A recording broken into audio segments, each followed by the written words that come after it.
This afternoon's speaker is Dr. Geoffrey Landis. He's a scientist at the Ohio Aerospace Institute. He has a PhD in physics. He was one of the principal investigators on the Mars Pathfinder mission, and he's an experimenter on the Mars 2001 Surveyor lander. He recently won a fellowship from the NASA Institute of Advanced Concepts to study interstellar propulsion. He's also a science fiction writer, and he won a nebula in 1990 for his story Ripples in the Dirac Sea. His novella Ecopoiesis was nominated for a nebula this year. His first novel, Mars Crossing, will be available in late 2000 from Tor Books. Ladies and gentlemen, Geoffrey Landis.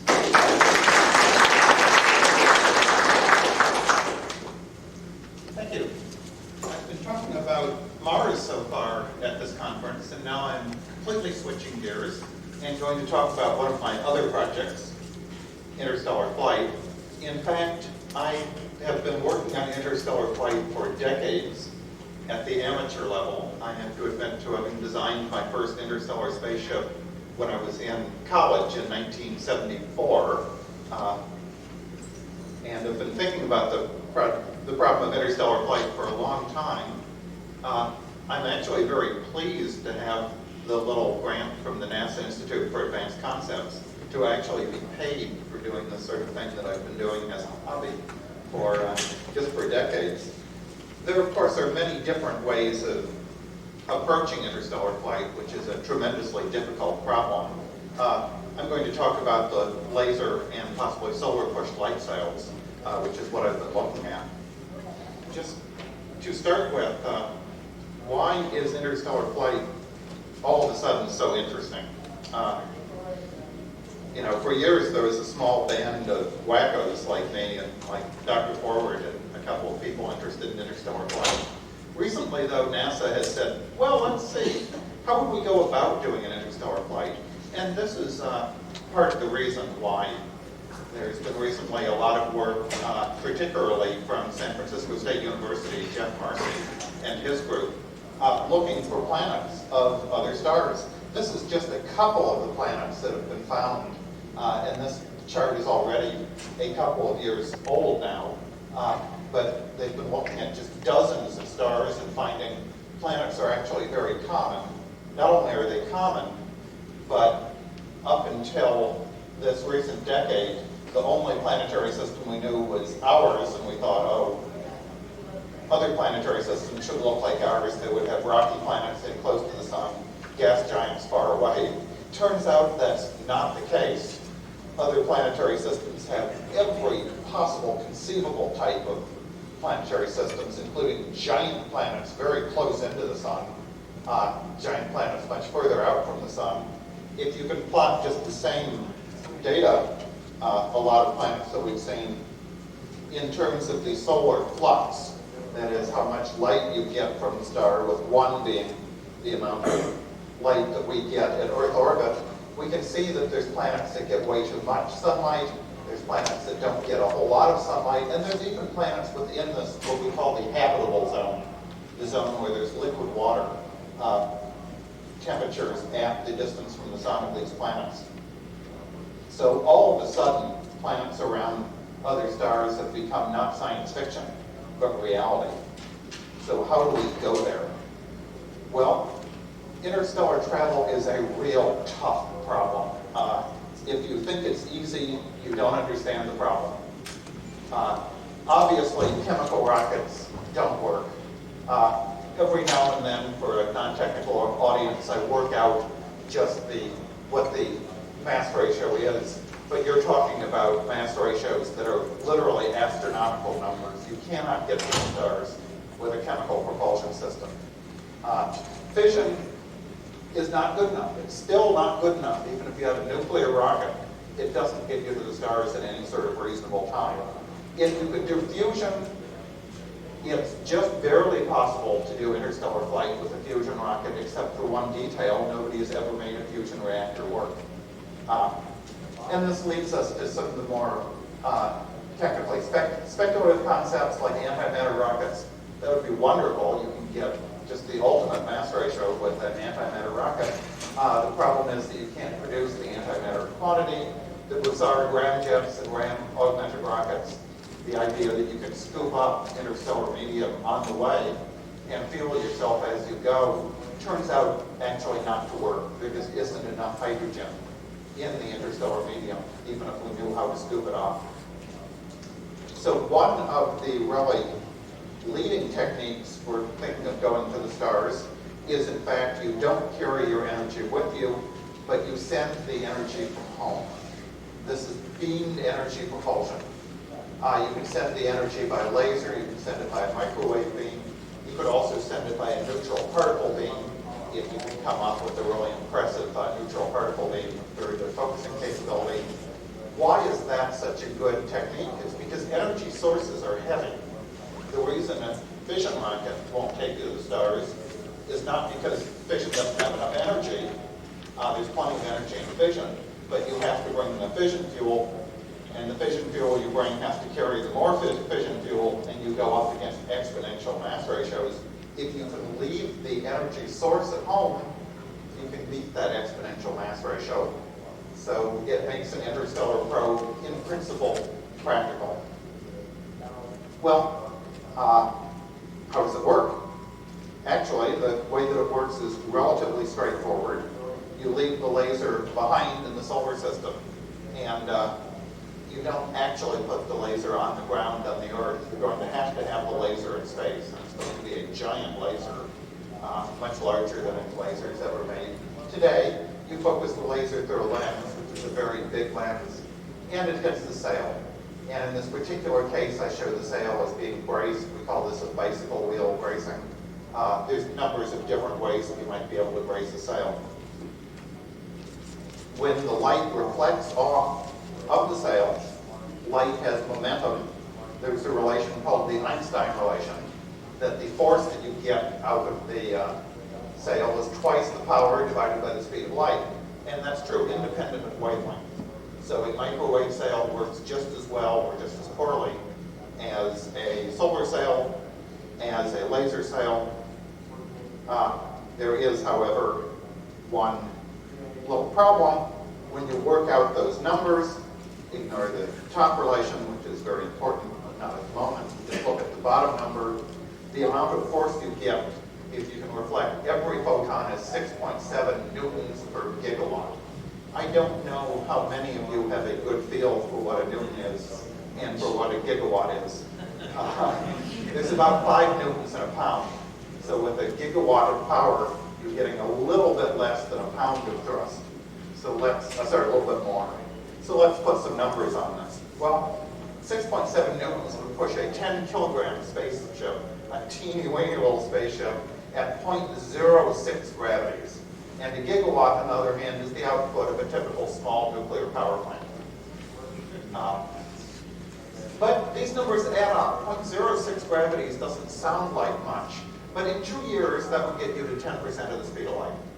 10% of the speed of light will get you to the nearest star, Alpha Centauri, in about 40 years, plus your 2 years to accelerate. A gigawatt is a small nuclear power plant. On the other hand, it's only a small fraction of the power of the space shuttle main engine. Rockets put out tremendous amounts of power. So we're talking very small spacecraft, as small as you can get, using tremendous amounts of power to go very fast. When I talk about fast, by the way, 10% of the speed of light doesn't sound like much in Star Trek terminology, where we go to the next star in an hour or two. In terms of the real world, 10% of the speed of light is 30,000 kilometers a second. The fastest rockets that we can produce, even with a gravity slingshot, gives you something like on the order of 30 kilometers a second. So we're talking boosting a spaceship to 1,000 times as fast as anything made by humans has ever gone. A light sail, this is another concept for a light sail. This is a JPL concept. Again, it has sort of the bicycle wheel bracing. In this particular case, we have some struts, and it has at the end little trim tabs to keep it pointed the right way. When I give the talk, often people ask me, well, why lasers? Why can't you use sunlight? And the reason you can't use sunlight is that you have to keep pushing on the sail for weeks to months to years to get up to the speed. Well, and they say, next question is, why can't you use a mirror or a lens to focus the sunlight? It turns out that because the sun isn't a collimated light source, it has an intrinsic spread, and that means you can't collimate it over long distances. You're probably not interested in the real details of why you can't collimate sunlight over long distances, but believe me, I've given moderate amounts of thought to this, and I've corrected a couple of books on the subject. The sun has an intrinsic diameter, and because if you have a lens of some actual diameter, your sunlight intensity goes down as your distance goes down, and you just can't beat that. If you're trying to collimate sunlight with a lens, you just cannot beat a 1/r² drop in sunlight. Lasers still have a 1/r² drop, but you can beat that by using a large lens. So here's a view of the sort of typical laser push light sail schematic. You have a laser on the ground, it's focused through a lens not shown, and you're pushing a very light light sail, such as, for example, this one. This was the one proposed for the Halley's Comet mission, which did not fly, but it's a way of using using propulsion without power. I have to credit, by the way, most of the ideas that I've been talking about so far are not ideas that I came up with personally.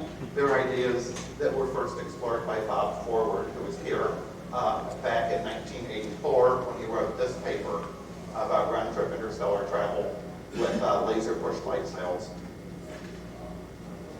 Bob Forward's reference mission for a flyby, the easiest mission, is a pretty tricky mission. He said, well, we'd like to get there in 40 years at 0.11 times the speed of light. He has a thermally limited acceleration of 0.36 meters per second. That means that you have to go 0.17 light years before the laser cuts off. That's an awfully long distance to keep a laser focused on a probe. And he came out with that. That's a 65 gigawatt laser that's turned on for 3 years. And here's the real kicker. It's focused through a lens that's 1,000 kilometers in diameter.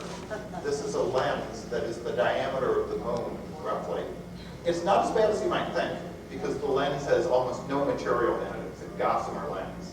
It's a micron thick lens. And it's moderately light. It weighs only, a couple of kilotons. Well, what can we do that's better?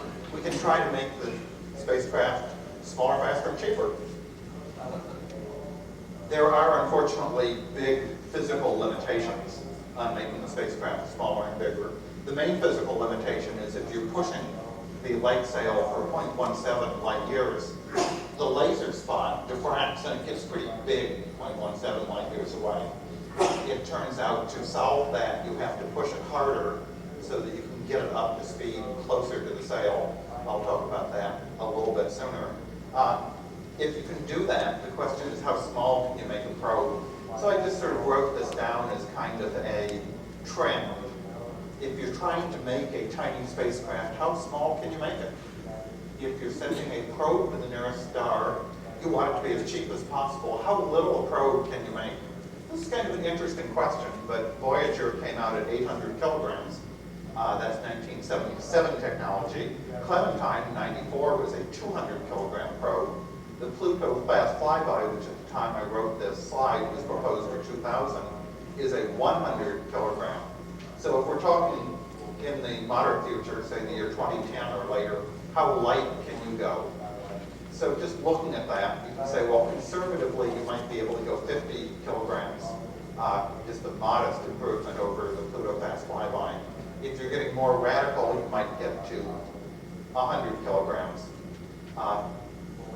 All of these, of course, assume that there's not an incredible breakthrough in technology, that we don't have some sort of nanotechnology revolution that can make a spacecraft the size of a grain of sand. For an interstellar spaceship, I think that's reasonable, because if you had a spaceship the size of a grain of sand, it would also have a telescope the size of a grain of sand and wouldn't see anything as it went through the other solar system. But of course, whenever you're predicting the future, as I mentioned before, it's very difficult, especially when it hasn't happened yet. Bob Forward had suggested that, in fact, you might want to stop at the target system. And in fact, you might want to do even better than that. You might want to not only stop, but you might want to come back. This is for a manned mission. That is tremendously difficult because there isn't a laser at the far end to stop you. You might say, well, can't you stop with the sunlight at the far end? And actually, no, it's just as hard to stop with the sunlight at the far end as it would have been to accelerate. If you were talking 1,000 years to get to the nearest star, that would be okay. That's more like 0.0001 light speeds. If you're talking a 40-year trip, you're going too fast. You actually hit the sun at the far end before you finish stopping, which is usually considered bad. Bob Forward, however, being very innovative, did come up with a couple of concepts for how you might stop. This is one of his concepts. You have the giant lens, and this one is 1,000 kilometers or more across. But again, it's very light. It's focused on the Lightsail, and his suggestion was that you pop out a big mirror, and the big mirror reflects light back to a little mirror, okay? So that in fact, there's a mirror image of the laser that's now shining this direction and stopping you. It's an interesting concept. The technological difficulties are sort of daunting. These mirrors are made of 20 nanometer thick aluminum. They're very thin. That's something like 180 atoms thickness. And maintaining surface tolerance well enough to focus light over interplanetary systems is very tricky. So I won't say that it's impossible. Here's a view. This would be the big light sail focusing light down onto the little light sail. You can see actually this is the payload. But it would be quite a trick to do that.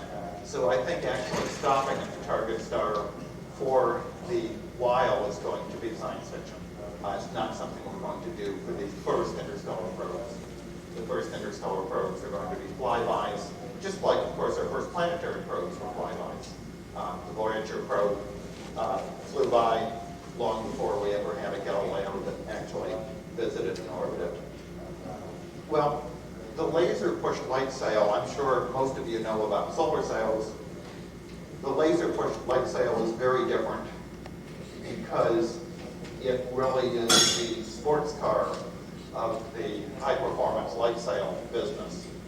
It's not your family car tooling around the solar system. It has to go really fast, and that means it has to be very light. A solar sail is typically a thin reflective layer, typically a metal layer, on a plastic film.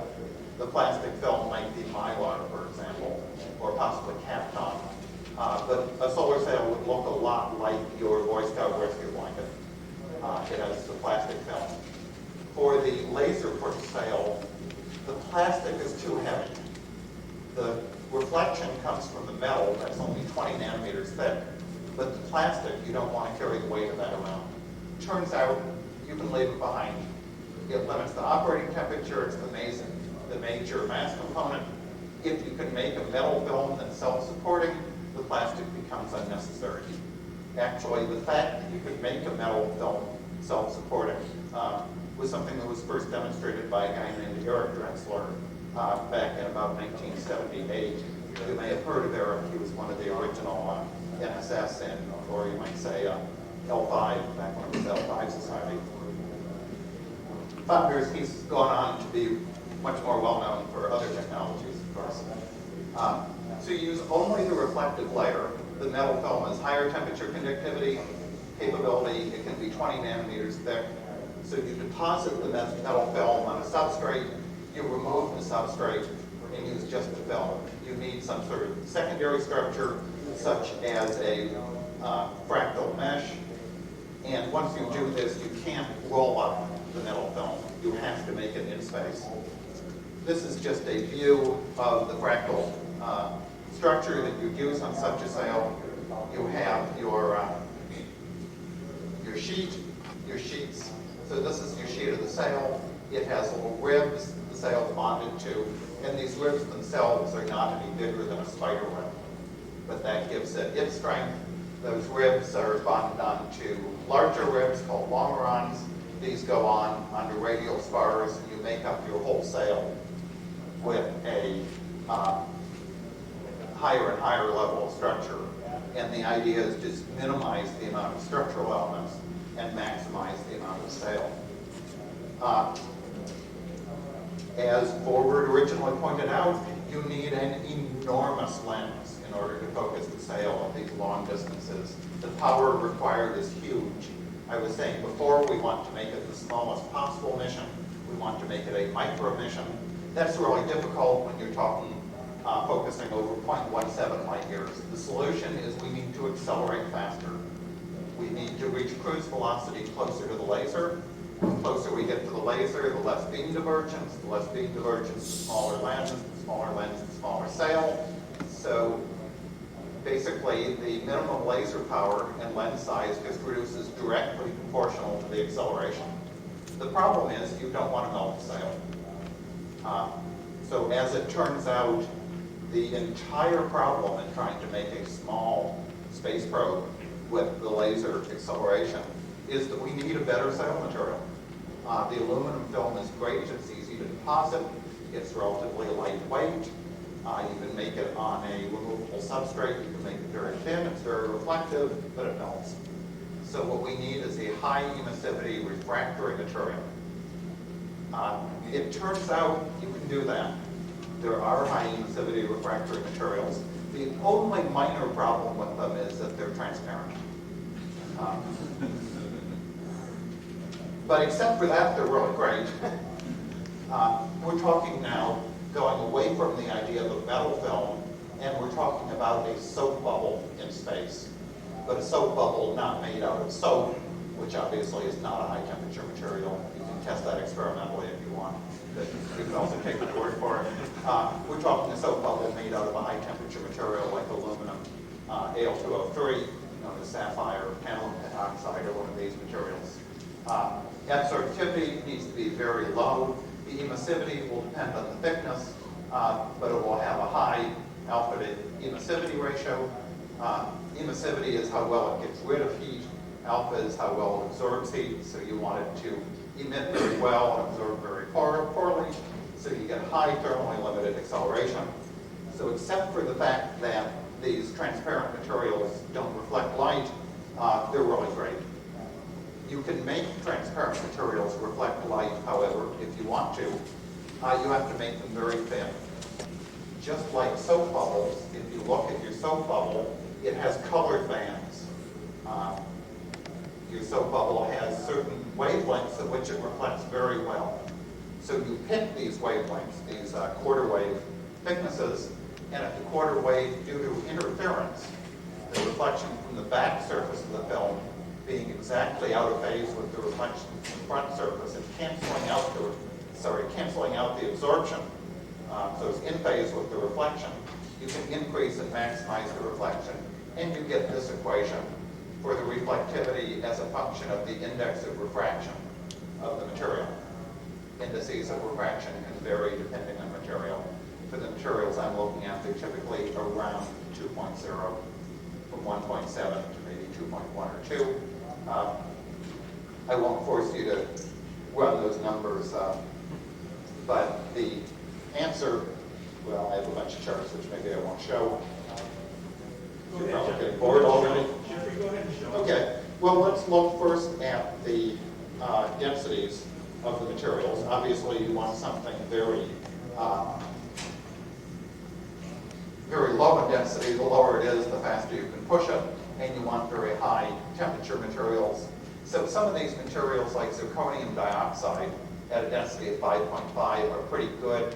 Diamond actually looks pretty good. At about 1800, it turns into graphite, but it's very light and it has a very high index film. You asked me to show some of the charts. Just show a typical chart. This is a diamond film. Now we're looking actually at reflectivity versus thickness. Let me actually just look at reflectivity first. This is a diamond film. It's a reflectivity versus thickness. Thickness is listed in terms of wavelengths of light. So you can see you get a peak reflectivity for that quarter wavelength thickness that I mentioned at about 50%.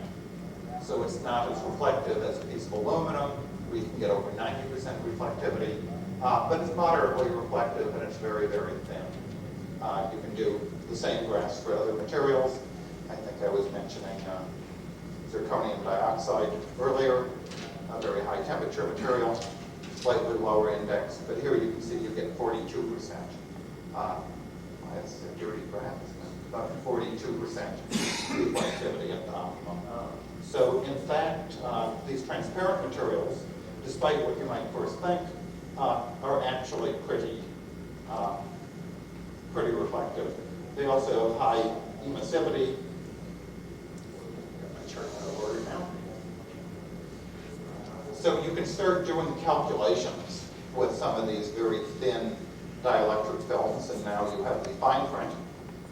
Picking just a number for aluminum trioxide or sapphire, running at a 400 nanometer wavelength light at the quarter wave thickness, which turns out to be 57 nanometers.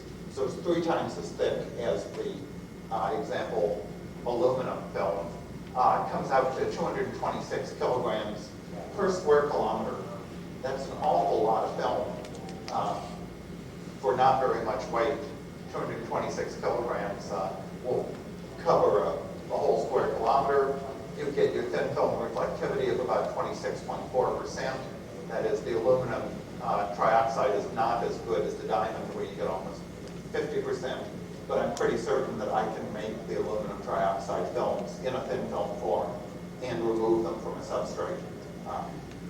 That technology is, I think, pretty well in hand. So how much acceleration do you get? Well, per unit power, you get 0.03 meters per second for each gigawatt per square kilometer. Well, a gigawatt per square kilometer actually turns out to be about the sunlight intensity on the surface of the Earth. So it's a pretty good number. So you get 0.0, that's about 0.3% of 0.3% of 1 gravity at solar intensity. Well, that seems pretty low with your operating temperature, if you assume you don't take it all the way up to the melt temperature, but stop it at about 2/3 of the melt temperature. It takes you up to over 1,500 degrees Kelvin, so you can get pretty hot. So you can take it up to a maximum power of 34,000 gigawatts per square kilometer. That's 34,000 times 1 sun intensity at the Earth. That's a pretty intense solar radiation. So you're coming out at 100 gravities. You can shoot the sail out of the solar system at 100 times the gravity. You may not have a feel for numbers, but 1 gravity gets you to 10% of the speed of light in 10% of a year.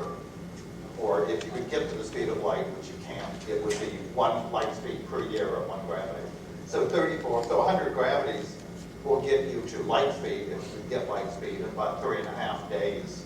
You can't get light speed. But compared to the 0.036 gravities of the thermally limited aluminum sail, that's almost 3,000 times better. What this is showing is that the refractory materials, even though they're thinner, even though they're not as reflective, have much better high temperature capability, much better emissivity, so you can really shoot them out really at high velocities. So instead of accelerating over the 0.17 light years, that's 1.6 trillion kilometers, by the way. You were focusing the laser well past Pluto. You now accelerate over 0.00006 light years. And that's 570 million kilometers, so you're not talking about focusing the laser across the laboratory. You're still focusing it across many astronomical units of distance. But nevertheless, it's a big improvement from 1.6 trillion kilometers. This means that your minimum sail is 2,800 squared times smaller area. That's not actually true because it's a heavier sail and has lower reflectivity, but that's the scaling. So your laser power actually turns out to be 335 times lower, 200 megawatts, not 65 gigawatts. With a 200 megawatt laser, we're talking about a laser that we might be able to build sometime in the near future. And we're talking a laser that doesn't have to stay on for 2 years continuously. We're talking a laser that only has to stay on for 8 hours to get your sail up to interstellar velocities. Okay. Actually, I'm almost done. If you want. Okay. Astronaut Franklin Chang Diaz, who is scheduled to give the next talk, appears to have been delayed by the extremely heavy rain that's been going on around the hotel, particularly towards the south between us and Johnson Space Center. So if it's all right with the crowd, I'll just let Geoffrey just go ahead and continue on, since we don't have a replacement speaker at the moment. But it is nearing 2:30 for those of you who might want to catch another session. Actually, I was just getting up to conclusions. I just wanted to point out that these high-performance light sails not only would be good for going interstellar missions, but of course, if you can travel at these tremendous velocities, 30,000 kilometers a second, you can do all sorts of other missions at slightly lower velocities. For example, here's a view of a little light sail being shoved to Mars on a Mars fast flyby. So just because the first analysis was looking at what you can do with a light sail to get you to the stars doesn't necessarily mean you can't do all sorts of very interesting missions.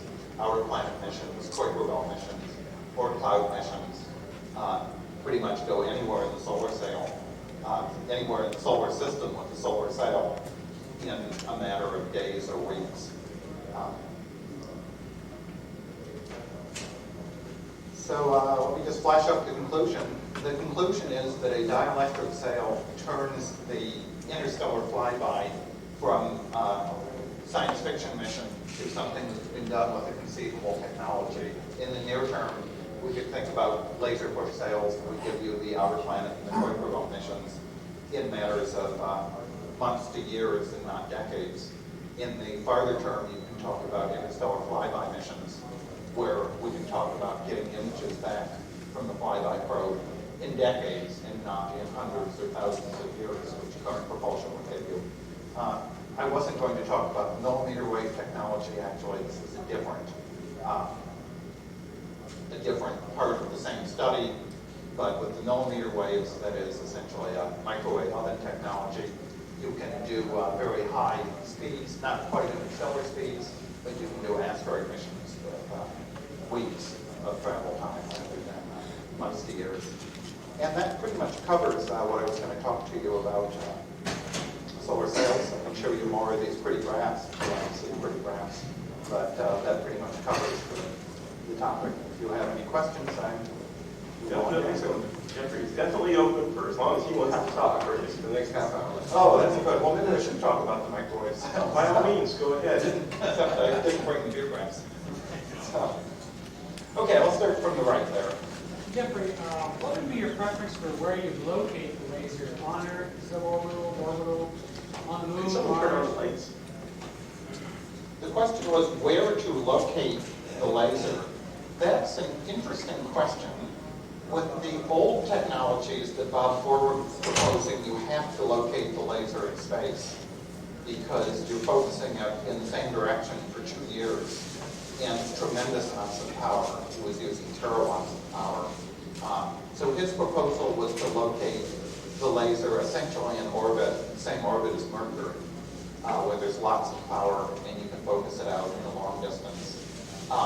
For these new proposals where you're only focusing the laser on the sail for a distance, a much shorter distance, and you're talking about maybe 8 hours of thrust, you could locate the laser almost anywhere. There's only one place you can't locate the laser, and that's on the surface of the Earth. You can't locate it on the surface of the Earth because you have to fire through the atmosphere. There are ways to correct the effect of the atmosphere. The atmosphere basically is wavy and basically ruins your focus. You can correct the effect of the atmosphere. You probably can't correct it at this high power because the heating of the atmosphere by the laser itself distorts the atmosphere. And at levels of many megawatts, you just can't correct out that much of a problem. if I were doing it, I'd think real hard about locating the laser on the far side of the moon. Of course, all the astronomers are going to object. Sure. If this laser is going to be powered by solar energy, you're going to want and the far side of the moon. Right now, tonight, I believe the moon is full, right. So the far side of the moon is going to be nighttime. If we right. were operating that laser now, we'd be shut down right now. That's right. If you put the laser on the far side of the moon, or for that matter, on any side of the moon, you can only operate it for 2 weeks a year. For 2 weeks out of a month, 2 weeks a month, not 2 weeks a year. But that's not bad. You know, if you're popping these out, one probe every 8 hours, and you get 2 weeks of operation, you could certainly fire a lot of probes out. But that's quite right. Come on, front. We have an awful lot of micrometeorite hits on this thing to destroy it. The sail, yes. That, in fact, was a big topic of discussion at the Interstellar Flight Interchange meeting last July. There was a lot of talk about what happens when it's not actually that the micrometeor hits the sail, because the micrometeors travel, 30 kilometers per second maximum, and you're traveling at 30,000 kilometers a second. You hit the micrometeorite.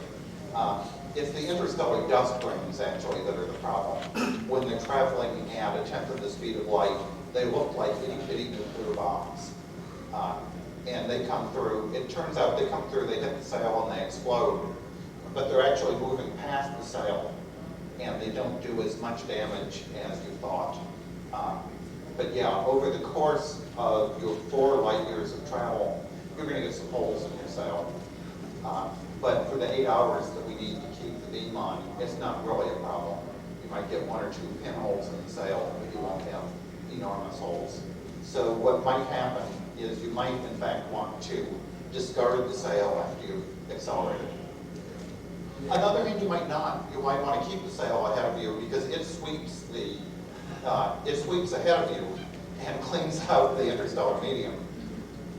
You don't want those dust grains hitting your payload either. Sure. Yeah, for purposes of perspective, assuming that the same diameter sail and the same mass payload, what are the top 3 factors that give you this greatly improved acceleration over the old film? Really, there's 2 big factors that give you an improvement in acceleration. The first factor is that these films are refractory films. You can take them up to 1,500 degrees Kelvin. If they weren't transparent, they would be glowing white hot. So you can make them very, you can get them hot. And remember, that means that the whole area could be smaller. right, you can put the same amount of power in a much smaller area. So therefore, the sail is much smaller, therefore it weighs less. A smaller sail weighs less. The second is that even though in the visible, they're partly reflective, in the infrared, they actually emit very well. So when you heat them up, they get rid of the heat very well. They're good radiators. So again, you can put more heat on without heating them up as much. So you can put more power and make it a much smaller sail. So Bob Forward was talking about sails that were hundreds, and in some cases even thousands of kilometers across. I'm talking about a sail that's 1 kilometer across. So it's a very lightweight sail with a lot of power, so it accelerates very fast. How about in the back? I noticed that with the thin film, you've got a very narrow range of wavelength. Is the fact that you're going to hit 10% speed of light, is it going to be any kind of a degradation in power due to relativistic effects? Yeah, of course, you get the relativistic Doppler shift. At these speeds of 10% of the speed of light, relativity is a pretty small correction, but you do get a Doppler shift. You're either going to have to live with a 10% change in wavelength, which isn't that bad. You go from 50% at your peak to about 45, so that's only a small amount of change in reflectivity. But if you really wanted peak performance, you would have to account for that. I expect that the temperature change in refractive index is going to be a larger change. But there's a noticeable effect. Actually, that same effect works against you twice because those photons hitting your sail are downshifted 10%, so you get 10% less power. So it actually hurts you, the Doppler shift hurts you. I was just curious about those velocities. How do you do a mid-course correction? It's a real trick. While the sail is turned, while the laser is turned on, you can tilt. But of course, you're only accelerating for essentially the diameter of the solar system before you stop accelerating and you coast the rest of the way. But you're going to have basically onboard capability to do mid-course correction and to do your terminal correction to take you into the target solar system and do your flyby of the planet that you want to fly by. And that's all going to have to be done by some other technology. There's other technologies that are possible. For example, you could have a smaller sail and you illuminate it with a laser. Now, when you're getting very far away, the laser isn't very bright, but your trajectory control maneuvers don't have to have very much oomph to them. They're just tiny little nudges to get you in the right place. Or you could talk about having an onboard propulsion system. It could be an electric propulsion system, or it could be any other number. Obviously, the better your initial targeting is, the easier it is to do your terminal correction. I was just curious if the forces would be achievable, say, with ion engine or something. Well, it in fact is going to be a real nail biter of a problem once we get to this, is to how do you target over that incredible distance. You're talking about targeting that's like nanoradians worth of targeting. That's really good targeting. But I would assume that by the time we have the technology ready to have the lasers, that the people doing trajectory control are going to be really good. Sure. Let's see, did I have that here? I have typically been assuming,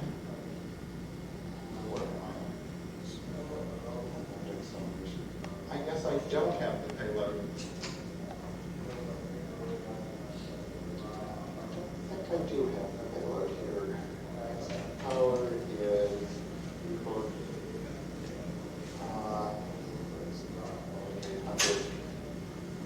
it was on the order of that 10 kilograms, I think, that I showed in the earlier slide. But I'm afraid I don't seem to have it.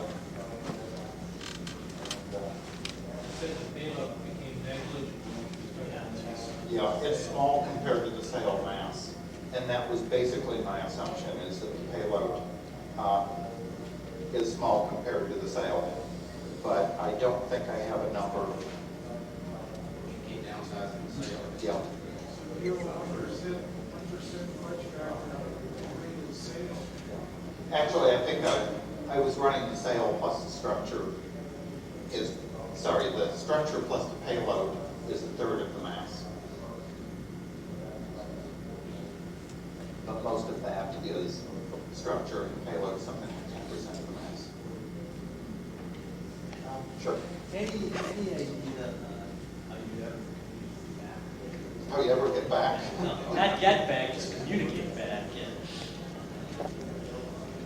That is another thing that's been sort of controversial.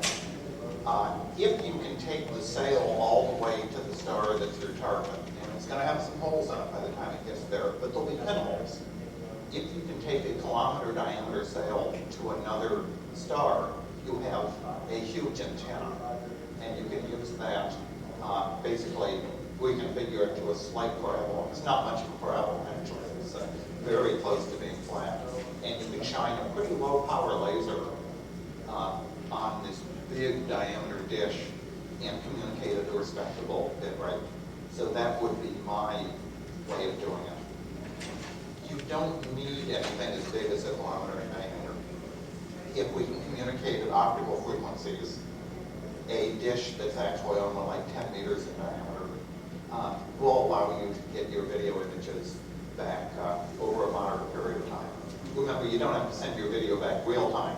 You're flying past this planet at a tenth the speed of light, so you're past it like that. You better take some fast pictures, but you have months to communicate your data. You just store it up and send it back later. But it's going to be a problem. The other problem, of course, is what sort of optical instruments are you going to carry with you that weigh in the order of 10 to 50 kilograms and can take these pictures as you do your high-velocity flyby. It is not an easy problem. Actually, one of our next speakers will be addressing that. Okay. Possibly addressing that. Okay. Sure. Has anybody done any work more recently covering how you decelerate on that velocity from using it for solar sail? The best proposal, well, there's a lot of talk about deceleration. Let's sort of go through it chronologically. The first proposal for deceleration was again Bob Forward, and it was actually put together out of some pieces that Bob Forward invented. But it says you turn in the interstellar magnetic field by charging up your spacecraft. Turns out you can't turn real fast. Your turn is diameter of like light years diameter. But slowly, well, very quickly, over the course of light years, you turn around until you're heading back toward the laser, then use the same laser to decelerate you would use to accelerate.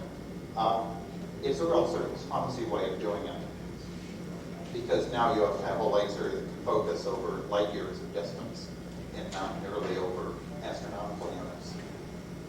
But it doesn't violate the laws of physics. The second proposal that Bob Forward had was this two-mirror concept, where you bounce your light off one mirror to stop for the other one. Excuse me here. A third concept is that you use a magnetic sail.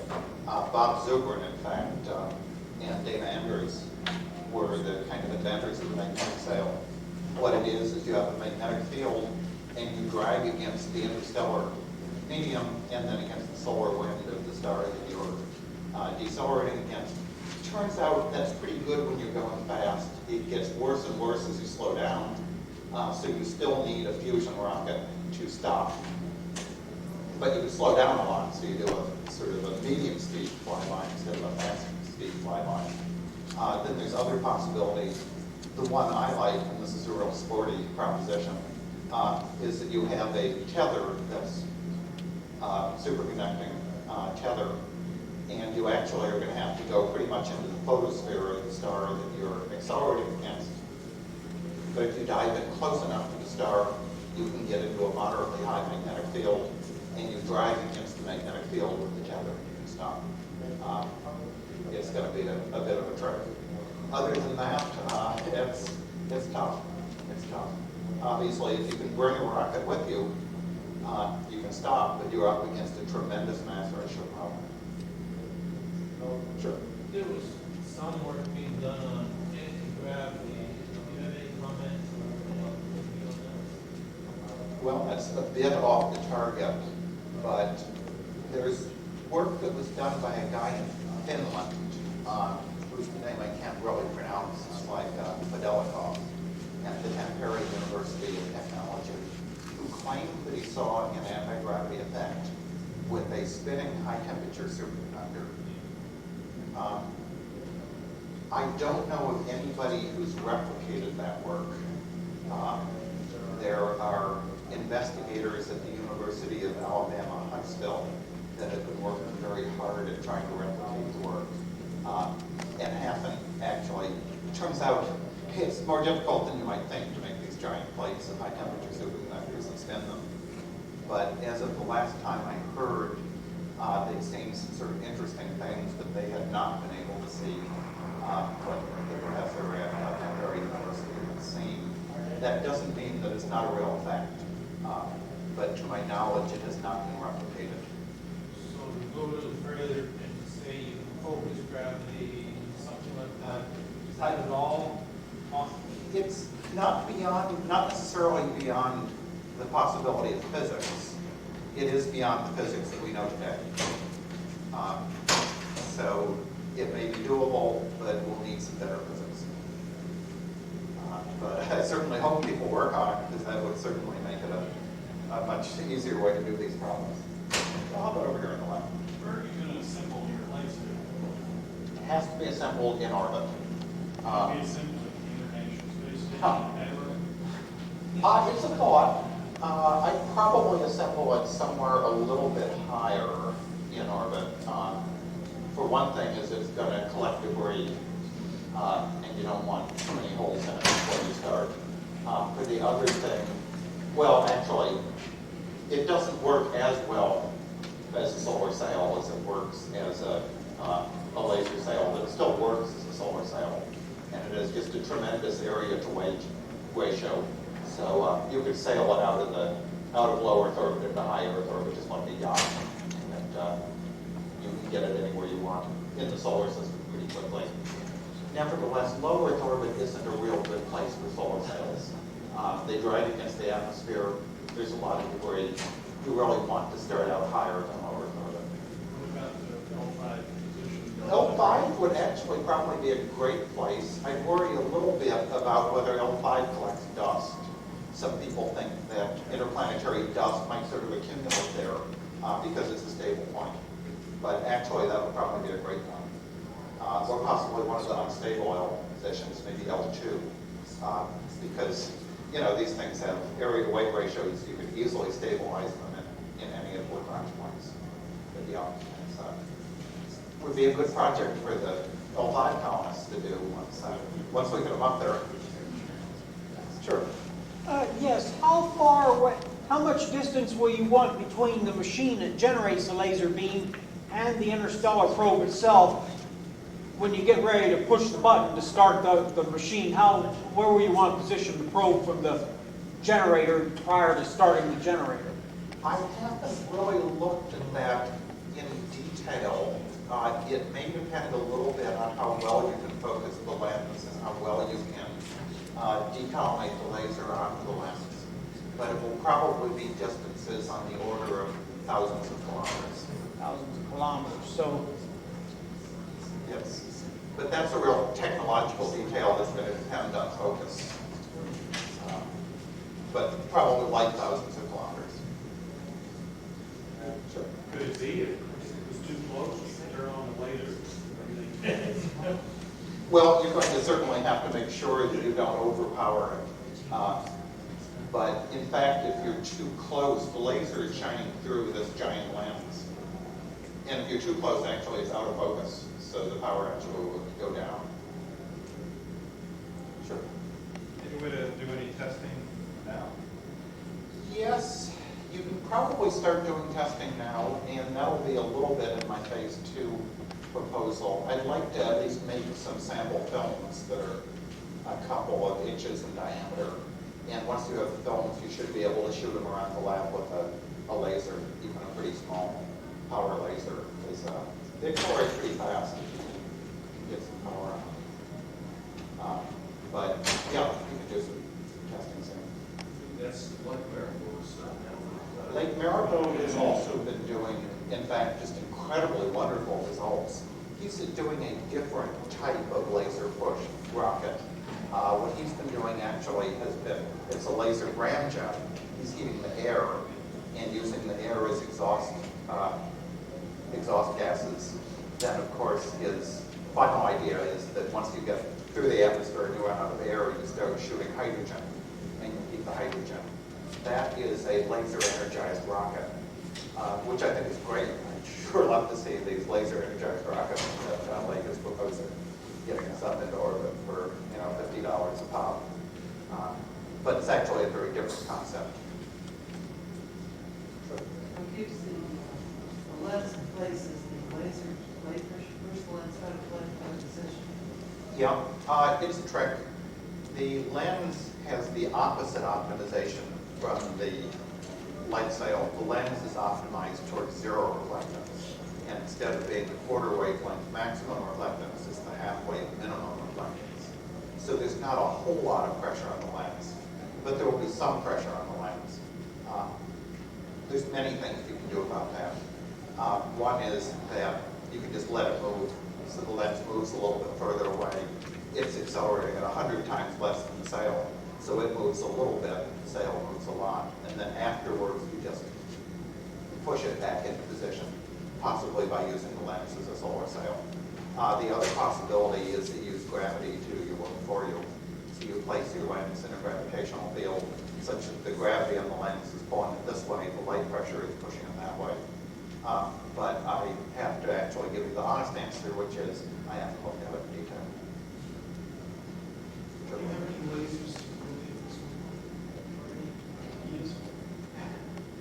Yes, the laser is another. I hope I haven't left you with the impression that this is going to be easy. The laser's the real problem. The terawatt lasers that Forward was proposing were very hard problems, but even gigawatt lasers are tough problems. There's a couple of possibilities. The possibility I like is a direct solar pump laser. And the type of direct solar pump laser that I like is the solar pump semiconductor laser. So you focus sunlight down onto a little chip of actually gallium phosphide, and the gallium phosphide emits laser light, and you take millions of these objects. But they're as cheap as the chips in your watch, they're not very expensive. You take millions of these objects and phase them together. That's the way that I would like it. Yeah, actually, because you focus a lot of sunlight onto a little bitty chip, it's certainly possible and possible.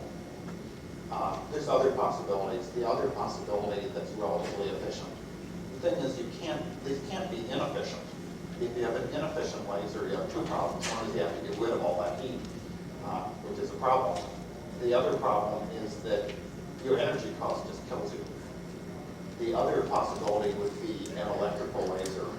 In particular, a free electron laser. You have a very large free electron laser that's run off of the back of solar cells. Since in my other job I designed and developed solar cells, I kind of like that one. You know, we talked about gigawatts worth of solar cells, they'll keep me in business for a long time. But these direct solar pump lasers certainly a more elegant solution to not put the sunlight into electricity, but to just turn it directly into laser light. One of your first slides was showing the planets that we had sort of inferred. Those planets are the ones we found because of the technique we used to find it. That's right. And they're Very important point, yep. If there were Earth-sized planets around these stars, or the other stars that were looked at by this technique, if Earth was around any of these planets, we wouldn't have even seen it. Because we can't yet detect an Earth-sized planet at Earth-like distances from another star. We can only detect these Jupiter-like planets. Yeah, very good point. Can you expand on that point? Has anybody found anything even close to an Earth-sized planet yet? Yes, I believe the pulsar planets. The very first planets found were planets around a pulsar. And they were found by the fact that a pulsar is in fact an accutron in space. Or if you want to think of it, it's a global positioning satellite signal in space because it has such accurate timing. So it was so accurate you could see the reaction of the pulsar to the planets that were surrounding it. And I believe that one of the pulsar planets was very close to being Earth-sized.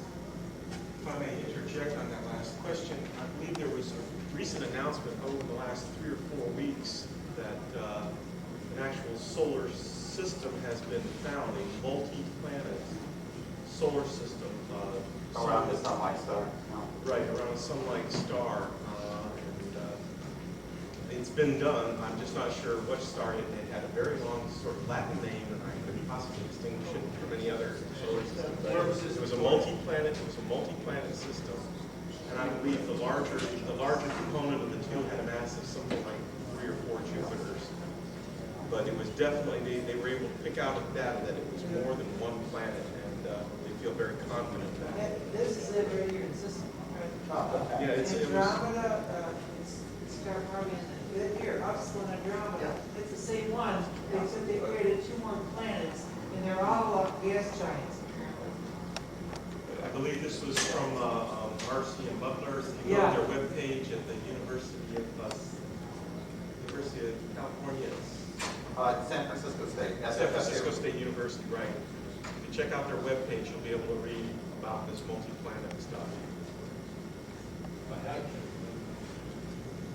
And again, the planets that were detected were Jupiters, but that's only because the detection system can only detect Jupiters. There could be Earth-like planets around the same system, but we just wouldn't see them. Sure. One of the applications you discussed they're using the sails now. Set it up in the system, taking pictures. Now, is this required focusing lens in the order of like kilometers, etc.? Would it almost be easier to just build a humongous telescope in space? I mean, what's the information content of the industry to get from the telescope versus that you could send out? That's always been a race. The race between the information you get from space probes and the information you get from telescopes. So the Hubble telescope is giving us images that are almost as good as the first flybys.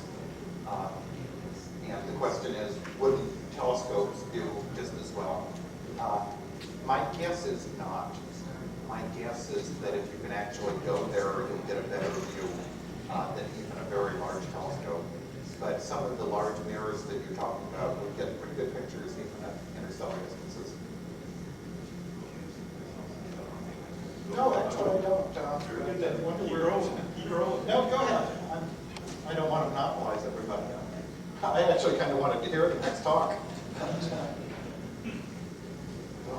It is, I guess, 4 o'clock, so if anybody's planning to go to 4 o'clock sessions, it's time for you to do so.